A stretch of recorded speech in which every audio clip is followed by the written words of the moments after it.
The rain fell in sheets that day, turning the city into a blur of gray and muted colors. You know those days when the world seems to be crying, and somehow it matches exactly how you feel inside? That's how it was for me. I'm Alex, by the way. Just another face in the crowd, trying to navigate life in this bustling metropolis where it's so easy to feel alone even when surrounded by millions. I had been feeling particularly isolated lately, buried under deadlines at my graphic design job and struggling with the quiet of my apartment each night. There's something about rainy days that amplifies loneliness, isn't there? The patter against windows, the way people hurry past with their heads down, avoiding eye contact even more than usual. I remember checking the forecast that morning and groaning at the prediction of thunderstorms.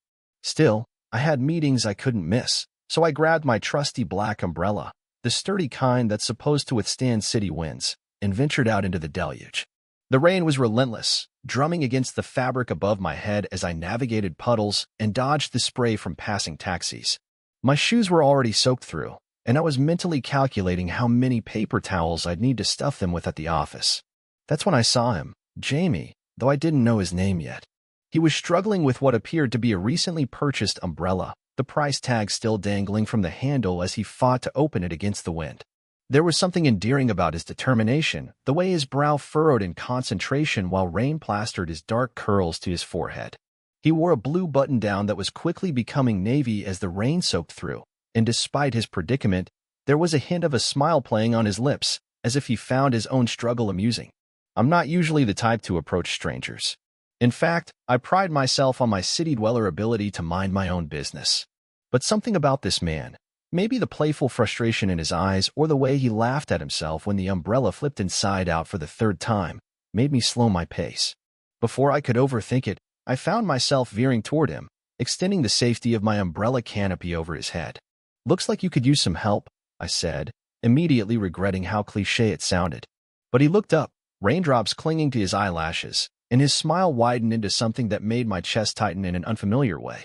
"My hero," he replied with a dramatic flair that made me laugh. "I swear this thing is defective. Or maybe I'm just umbrella challenged." He gave the mangled contraption one more futile shake before admitting defeat. "I'm Jamie, by the way. Jamie Chin. Thank you for the rescue."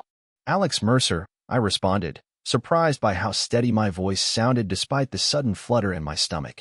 "Where are you headed?" "I can walk you part of the way. Actually, I'm going to the Central Library.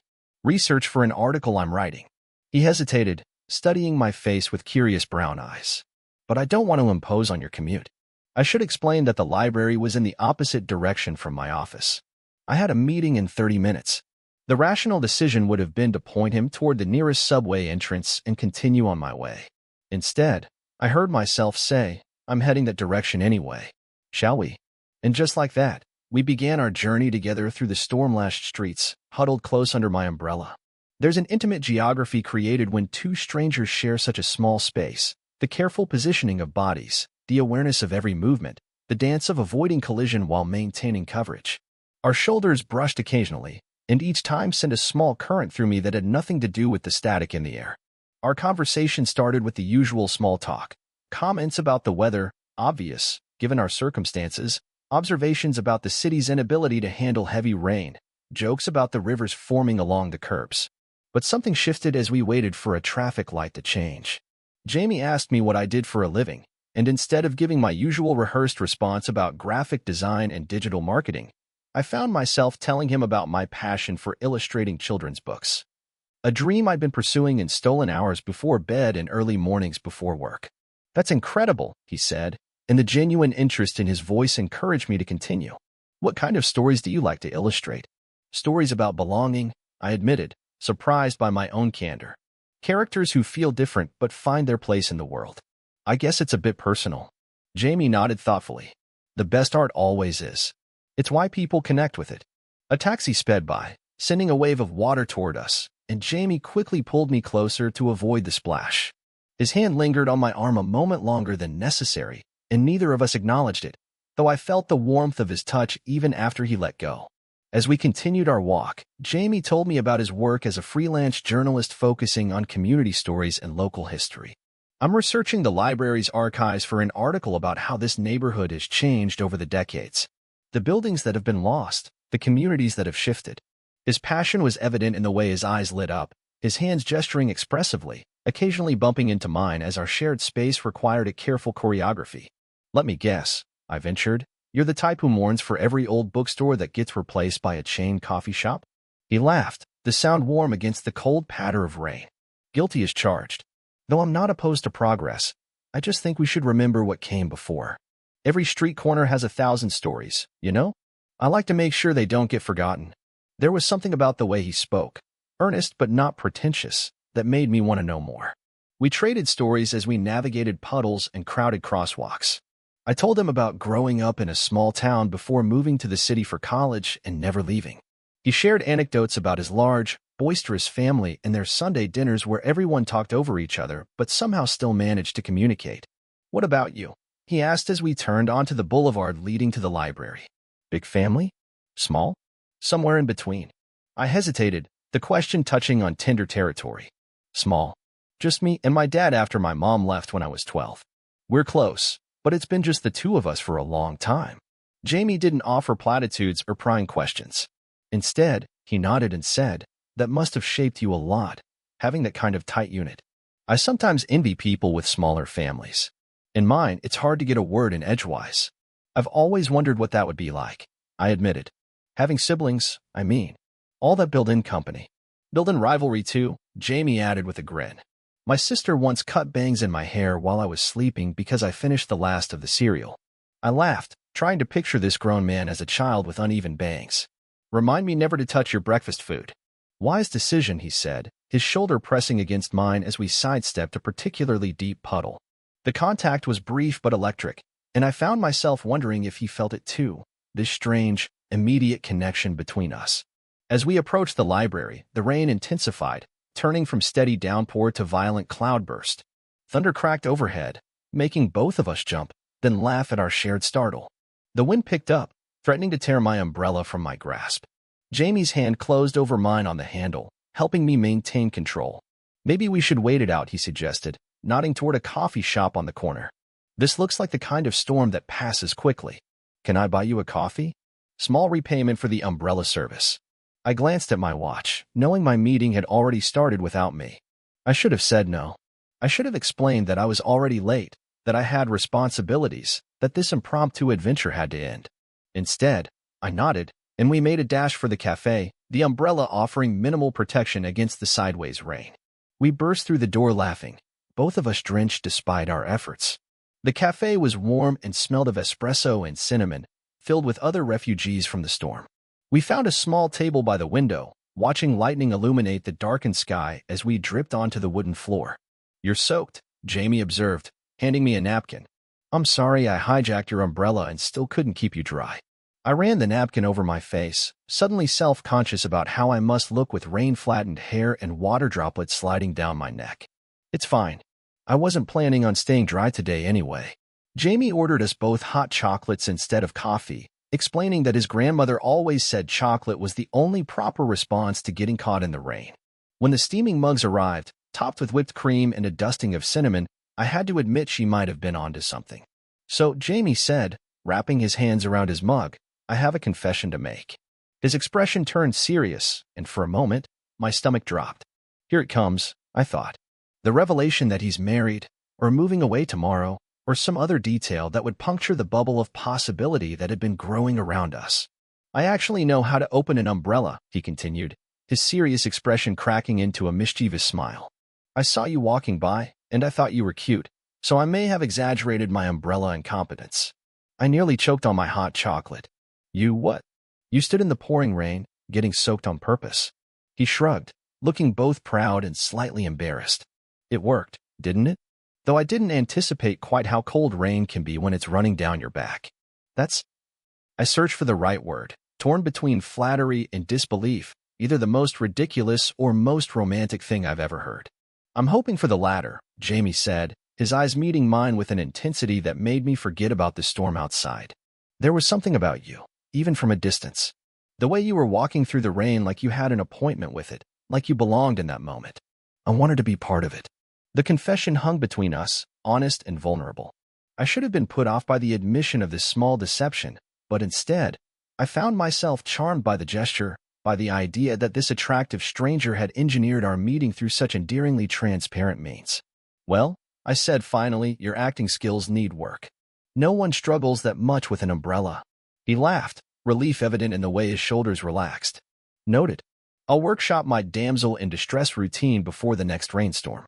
As we sipped our hot chocolates, the initial awkwardness of his confession melted away, replaced by a deeper conversation. Jamie told me about his last relationship, a 2-year commitment that ended when his partner took a job across the country. We tried the long-distance thing, but it fizzled out. Neither of us was willing to uproot our lives for something that already felt like it was ending. I nodded, understanding all too well. My last serious relationship ended because we wanted different things. He was ready to settle down in the suburbs, and I still had city dreams I wasn't ready to give up. I hesitated, wondering if I should clarify that he was indeed a man, but Jamie's expression showed no surprise, just a tint of interest.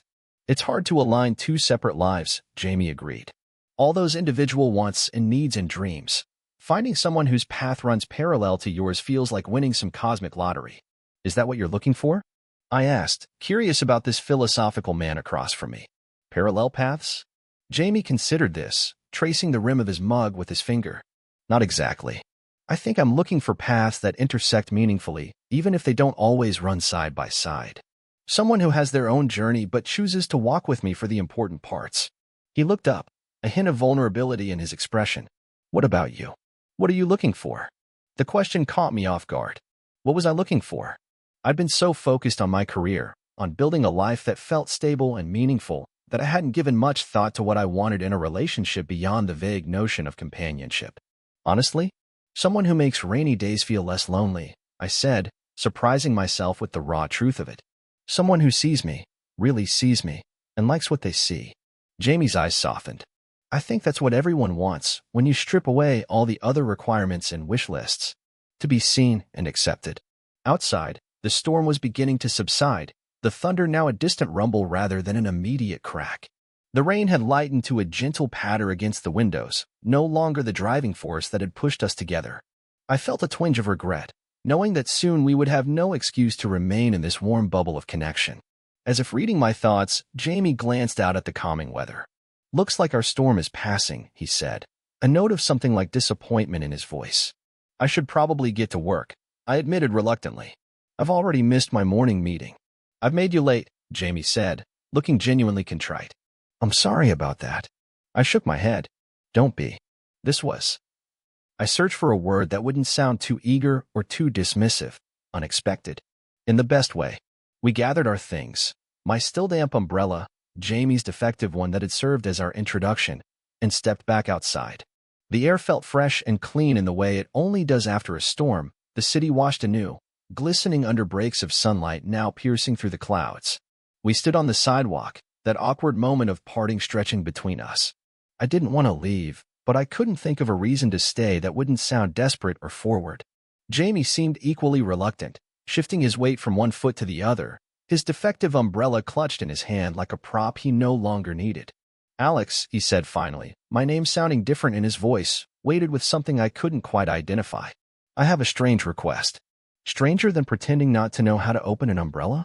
I teased, trying to mask my nervousness with humor. He smiled, acknowledging the jab with a slight duck of his head. "Maybe. I was wondering." He paused, seeming to gather his courage. "Would it be okay if I kept this umbrella? As a souvenir of today. Of meeting you." The request was unexpected, touching in its simplicity. He wasn't asking for my number, though I found myself wishing he would. Just a memento of our chance encounter. "It's broken," I pointed out, gesturing to the mangled spokes and torn fabric. "I know," he said, his expression earnest. "That's kind of the point. It's the reason we met.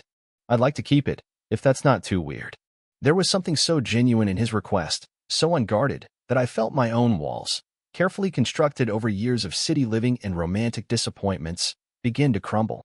"Keep it," I said, surprising myself with how much I wanted him to have this tangible reminder of our morning together. "But on one condition." "Name it," he replied, his expression brightening with hope. "Have coffee with me again. When we're both dry and it's not an emergency shelter situation." The smile that spread across his face was like sunshine breaking through storm clouds, warm and illuminating and full of promise. "I'd like that very much." We exchanged phone numbers there on the sidewalk, rain-dampened fingers fumbling with our devices. As I entered my information into his phone, I felt a mixture of excitement and terror, the particular cocktail of emotions that comes with opening yourself to new possibilities, to potential joy and potential hurt in equal measure. I should get to the library before they close the archives for lunch, Jamie said, though he made no move to leave. And you have work.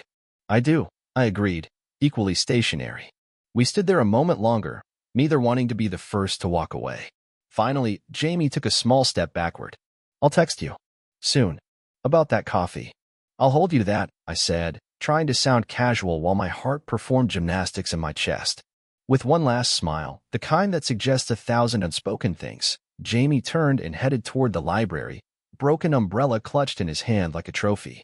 I watched him go, this stranger who no longer felt like a stranger, until he disappeared around the corner. As I turned to head to my office, now hours late and certain to face questions, I couldn't bring myself to regret a single minute of the detour. The city felt different somehow, less anonymous, more filled with possibility. The rain had stopped completely now, and I folded my umbrella, preferring to feel the fresh air on my face, to look up at the clearing sky rather than down at the puddles. Later that evening, as I was cooking dinner in my quiet apartment, my phone chimed with a message. It was a photo of the broken umbrella, now propped in a corner of what appeared to be a cozy living room. The caption read, "The best umbrella I've ever owned. Coffee tomorrow." I smiled at my phone, typing back an immediate, yes. Outside my window, the sky was clear, stars beginning to appear in the deepening blue. But somewhere in the distance, I could sense another storm brewing, not one of rain and thunder, but of possibility and connection, of paths intersecting in ways I couldn't yet imagine. The broken umbrella that Jamie had asked to keep became a symbol for us, a reminder of how something damaged could still serve a purpose, could still bring people together in unexpected ways. In the days that followed, coffee turned into dinner, dinner into long walks through the city, walks into deeper conversations about our hopes and fears and dreams. 2 months later, when another rainstorm hit the city, Jamie showed up at my door with 2 umbrellas, his still broken one and a new one, large enough for 2. I thought we might need this, he said, holding up the new umbrella. But I wanted to bring this one too, to remind us how we started. We walked through that storm together, deliberately seeking out puddles rather than avoiding them, laughing as rain soaked our shoes and the hem of our jeans. And when he kissed me under the shelter of our shared umbrella, the rain creating a curtain around us, I understood what he had meant about keeping that moment alive. Some people meet in sunshine, their beginnings bright and clear. But Jamie and I, we found each other in the storm, in the gray space between solitude and connection. And perhaps that's why what grew between us felt so sturdy, so real. It was born in adversity, in discomfort, in the willingness to get a little wet in pursuit of something warm. The umbrella still sits in the corner of our shared apartment now, a conversation piece for visitors who ask about its mangled state. It's a long story, Jamie always says, looking at me with that same smile that first caught my attention in the rain. And it is a long story, one that continues to unfold with each passing day, with each storm weathered together, with each moment of connection that reminds us why we chose to share our journey. Because sometimes the most beautiful beginnings come disguised as inconveniences, as broken things, as rainy days that force us to look up and notice the person standing next to us, equally drenched, equally human, equally hoping for shelter from the storm. Total_char_count, 18,723.